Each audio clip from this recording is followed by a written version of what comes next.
Hi, my name is Eliza Roy-Webb. It's October 12th, 2020, and I'm going over Unit 4 case connections, and I'll start with case number 1.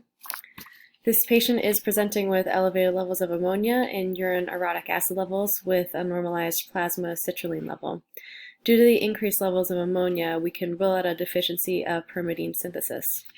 At first glance, it appears this patient may have a deficiency in the ornithine transcarbamylase enzyme, the OTC enzyme, that facilitates this conversion of carbamyl phosphate and ornithine to citrulline.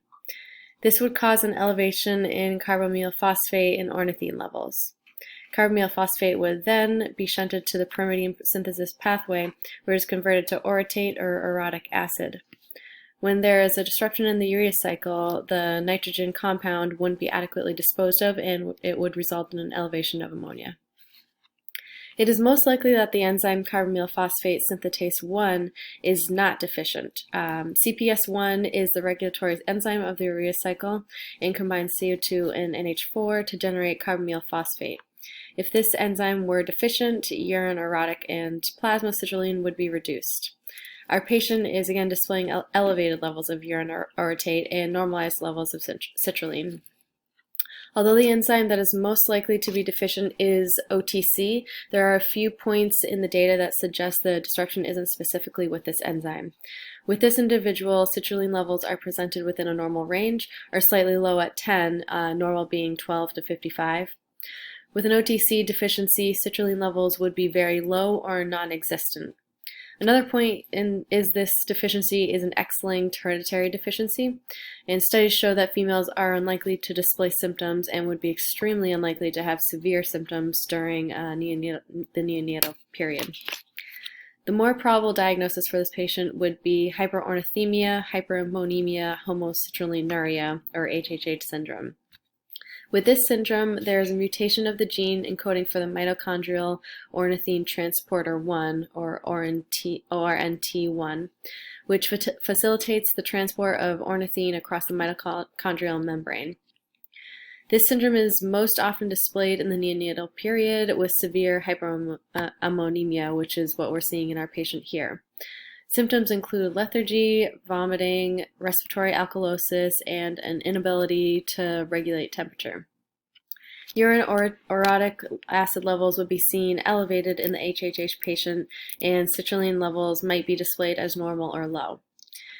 Urea cycle disorders, or UCD, and fatty acid oxidation disorders, FAOD, may both present with hyperammonemia, so it is important to collect lab samples to distinguish between the two. The best diagnostic tool to distinguish between a UCD and FAOD would be to analyze urinary acids. Urinary orotic acid levels are important to measure because they are typically affected, either elevated or depleted, by a UCD. Urinary amino acid levels will also be affected with UCD, dependent on the enzyme deficiency. Urinary organic acids such as glutaric, ethylmalonic, and dicarboxylic acids can be affected with FAOD. Urinary ketones may be completely absent in this case as well. Analyzing blood glucose levels would be important to distinguish between a general metabolic disorder and a UCD, but not specifically FAOD. It is still important to analyze blood glucose in a newborn with hyperammonemia because this is the quickest test result, and treatment can begin immediately. Additionally, patients with UCD may also present with hypoglycemia due to the related symptoms of irritability, lethargy, or encephalopathy, which will cause a lack of feeding.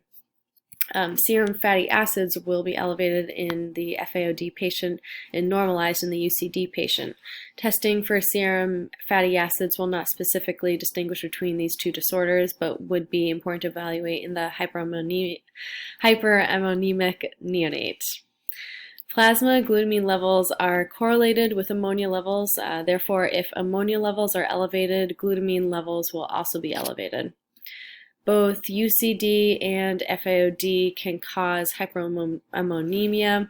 Therefore, this lab diagnostic would not be able to distinguish between the two deficiencies.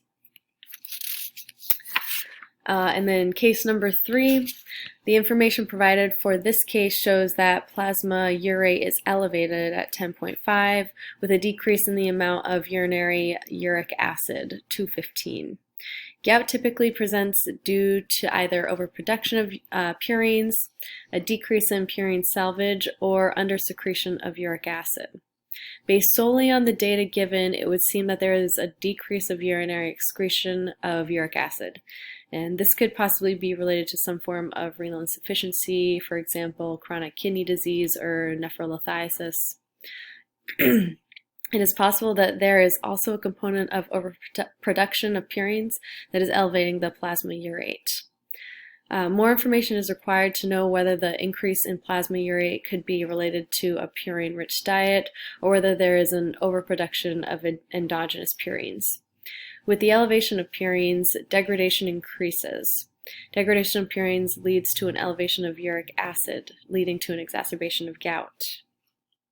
Von Gierk's disease is a deficiency of the enzyme glucose 6-phosphatase, which increases levels of glucose 6-phosphate, or G6P. G6P can either enter glycolysis or the pentose phosphate pathway, which will increase ribose 5-phosphate production and leading to an increase in purine bases.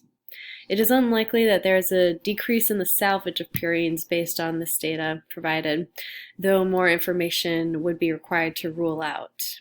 Lesch-9 syndrome is an X-linked disorder of the enzyme hypoxanthine guanine phosphoribosyltransferase, or HGPRT. This failure results in the inability of xanthine or guanine to be salvaged, therefore leading to an increase in the degradation of purines. Due to the decrease of urinary uric acid, the best indicator of a gout exacerbation would be a decrease in excretion of uric acid. Another piece of information for this patient that would determine the reason for his hyperuricemia would be alcohol intake. Alcohol can decrease the amount of uric acid excreted from the kidneys. This is related to the fact that the excretion of lactic acid produced with alcohol intake will compete with uric acid. And additionally, beer is rich in purines. So if this patient was drinking beer, that could be an issue as well.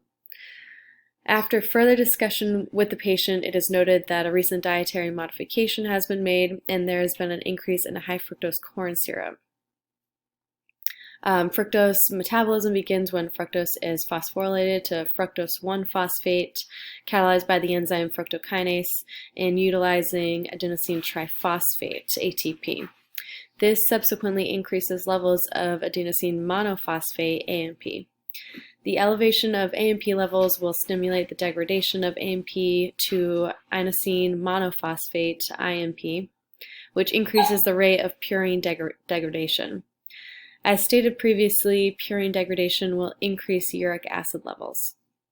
When reviewing this case, it is probable that there is a combination of overproduction of purines leading to degradation and subsequent elevation of uric acid, along with a decrease in urinary excretion of uric acid that has led to an exacerbation of gout.